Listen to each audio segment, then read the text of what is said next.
Welcome back to another podcast of Exterior Knowledge. And today I will be talking more about the realizations of what humanity can do as a species if we evolved into another level of being conscious. And what I mean by that is when you sharpen up your awareness, your reality, the spectrum around you, the divinity and nature that is always surrounding us, I feel like the more we understand what we can do within the environment without having to destroy each and every single habitat that lives and resides within that environment, even within our own environment, we seems to be destructive. And I feel like the only solution to really get away around without hurting anything is essentially creating structures that can overthrow the main structures that modern technology has assisted us to believe, that we need a house that looks like that or looks like this. And the models of today in today's society, I feel like that's what has created this division between each and every single one of us, even though we live right next to neighbors. Depending if you talk to your neighbor or not, that's all on you. But I feel like connection nowadays have been lost because of technology, because of things like social media breaking down all of everything that has been taking us down. Because as human beings, they want us to feel weak. They want us to feel like we have nothing or no sense of powers or realizations or none of that kind of thing. I feel like instead of listening to a government that is giving you all of these things to always be breaded into, I believe that knowledge and power can only be for yourself within. The esoteric knowledge that we've been given to throughout this whole entire life has always been there. It's just once you tap into it, whether it's manifestation, contact with other realities or other timelines or UFOs, extraterrestrials, spirits, nature beings, or whatever you guys do nowadays within this so-called new age spiritual awakening. Even though nothing's new under the sun, everything has its toll. And some people take this knowledge, either use it and solitudes themselves into understanding more of it, or takes it out there and uses it as an influence, which is not bad, but in the way that you present it, than just following 3 steps on something that is not that easy to acquire once you actually go for it. Because it takes a lot of patience, meditation, realizing, going through journeys, taking your time to know this and that. Unless you go through the psychedelic route, which I have done, like mushrooms, LSD, and I'm not ashamed to say that I have taken them to make me more understanding and more realizing than I've ever were in my life, than waking up to a dull 3D reality, because my perception is to the point where I'm not even here anymore. So if some people call it dissociation, but for me it's more of being in the now, in the moment. And even when I'm not in the moment or the now, my mind is wandering somewhere else. You see, it takes really understanding when taking psychedelics, because you're not going to understand what's happening when you first take it. The same way when I first took in them, I feel like everything around me started making more sense in a way that, nature and reality has broken down for me to the point where I loved it more. I appreciated it. I knew why I was here and what my mission is. is to help as many people as I possibly can within this reality.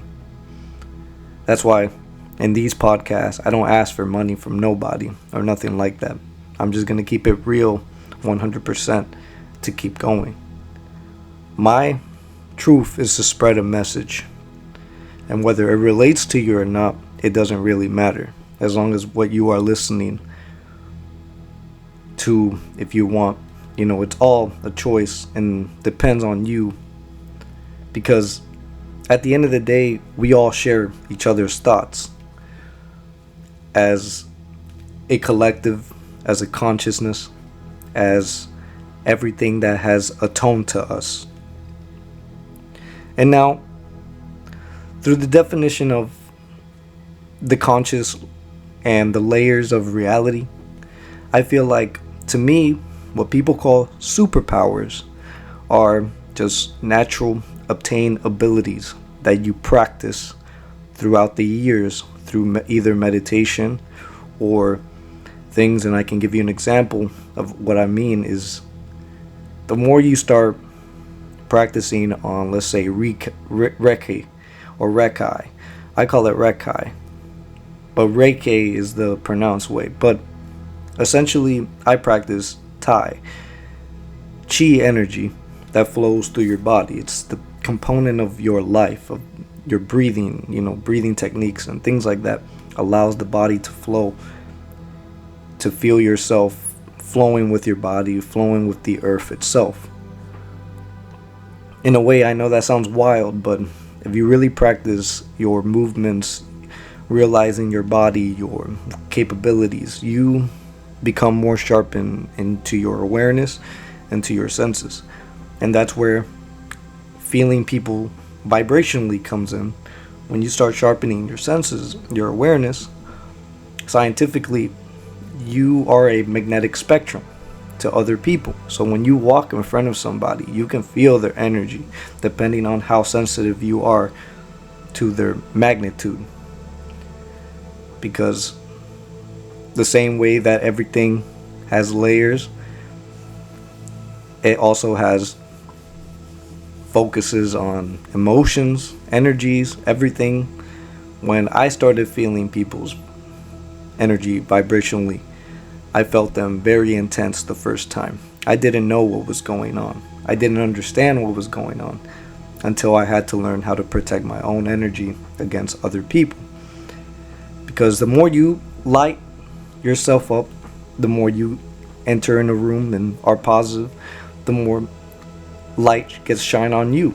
And what I mean is, people start noticing how the light affects everyone around you. And it's that energy that positively moves people, the motivation, the realizations that you can do so much to impact others because you have the light within you that carries on, that takes you further, more and more, the deeper you go into your journey. And of course, everyone, in this life had to go at least through something or some type of darkness to get into this light. For me, it started with everything that has been here already. Like, what I mean is the moment I was born, I've only had 1% chance of living. And, I've already spoken about this many times in my podcast, where I was 10 months, 2 weeks into my mother's womb. I was born on Christmas in 1999. And as well, there was a point in time where my mom and me could have died at the same time, and I've only had 1% chance of living.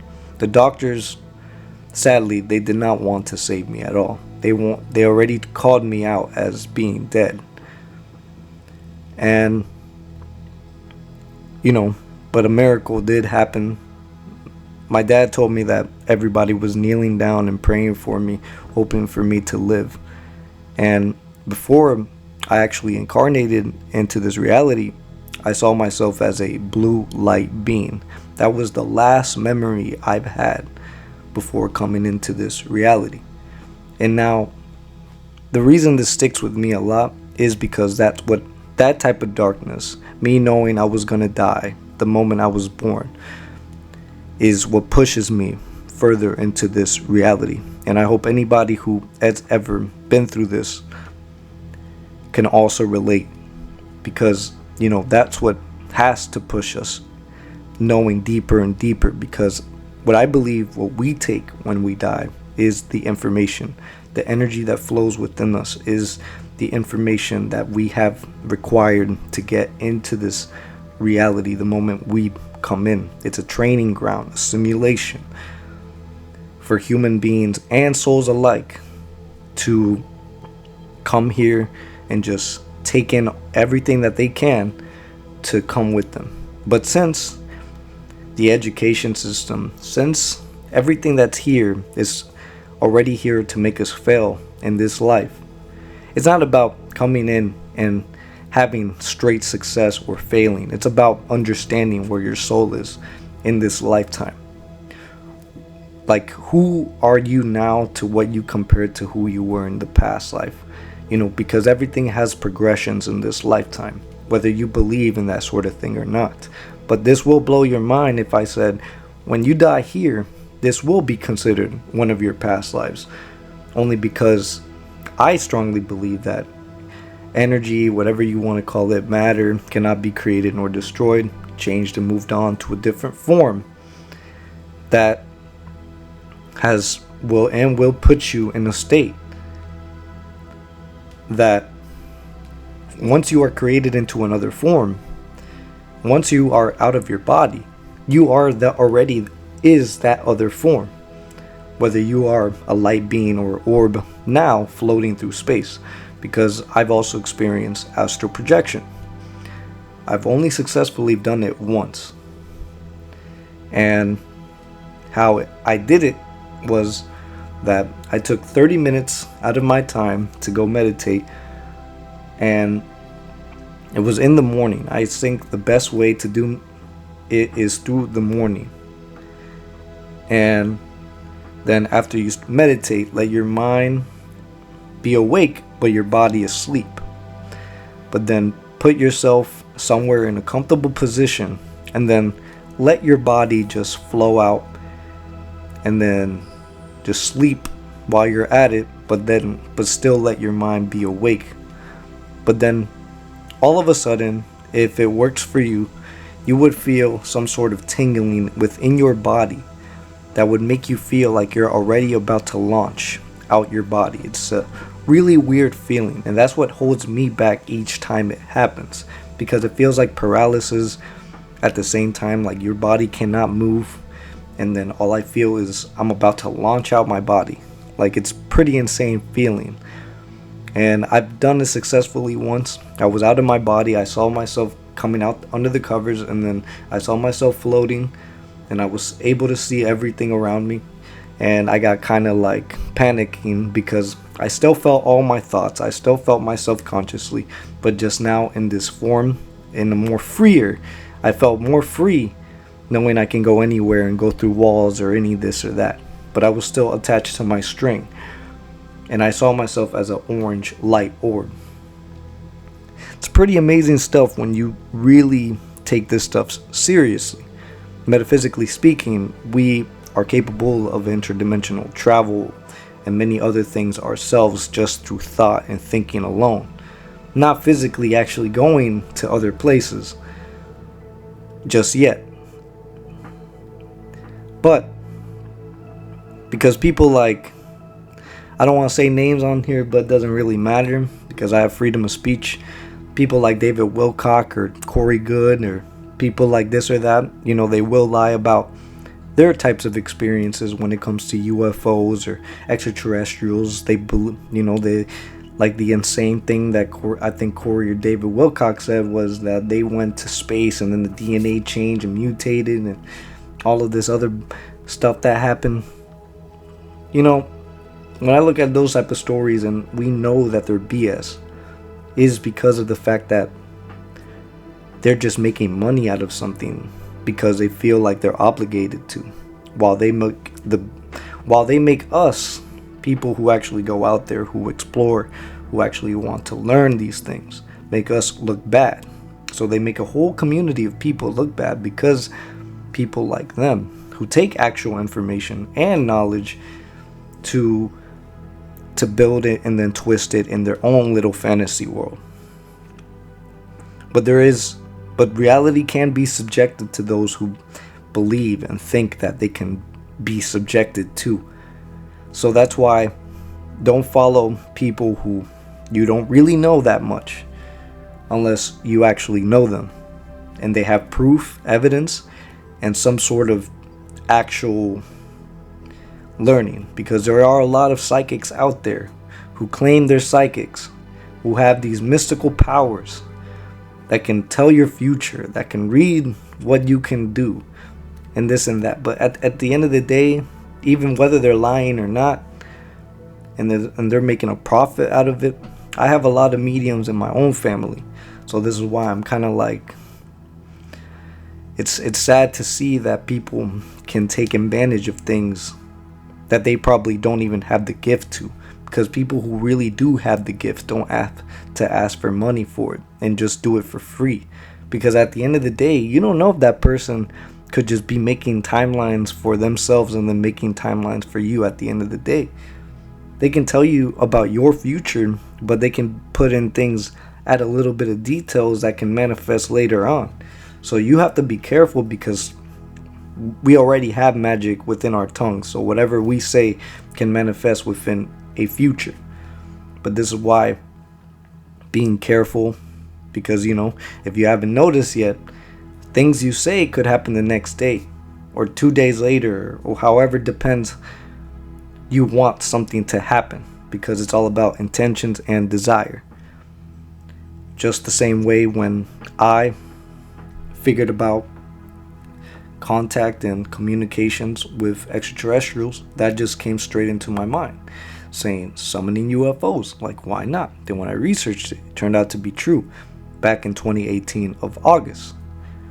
And that made me feel more impactful to go out there, because I figured this stuff on my own.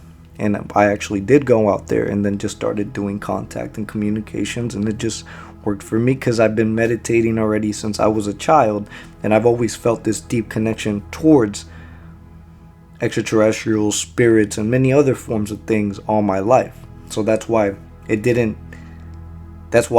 make sense for me of everything of when I acquired this knowledge.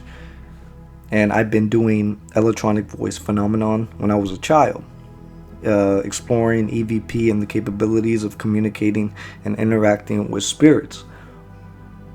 I believed in many other things a lot, and these are the things that help me understand more of myself and where I'm coming from with everything and everyone when I've gotten into this community of people. When I first discovered about these social media platforms like Snapchat, Instagram, because I grew up in a time where all these things were coming out, I never really cared for social media or none of this stuff. But the only reason I'm connecting back with these people is to find people who understand, who have the same type of mindset, and who can reach out and talk about this in an understanding way, because everything is mutual. So we gotta understand one another in a neutral perspective, whether you agree or not. Because I understand, once again, a lot of skeptics do exist, because they don't want to do their own research, or they don't want to go out there and actually try to prove a theory, whether it's real or not. Or sometimes it just doesn't work for the person, because how skeptical they are. Their mind needs to be open. That's why, as long as we kept our minds open and not caged into this so-called limited belief system, we are able to go beyond that. It just really depends on who's talking about it and how they're talking about it and how they're breaking it down to people to understand. But, I hope this message will impact you guys in a further future. I hope love and respect for each and every single one of you beings who listen to this. And I hope that we can make an impact on this life together.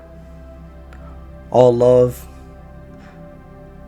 all, and do always do without will. Exterior knowledge. Last time of the podcast. Another episode will come soon. Add me on Love Is Perspective on Instagram. Subscribe if you want to.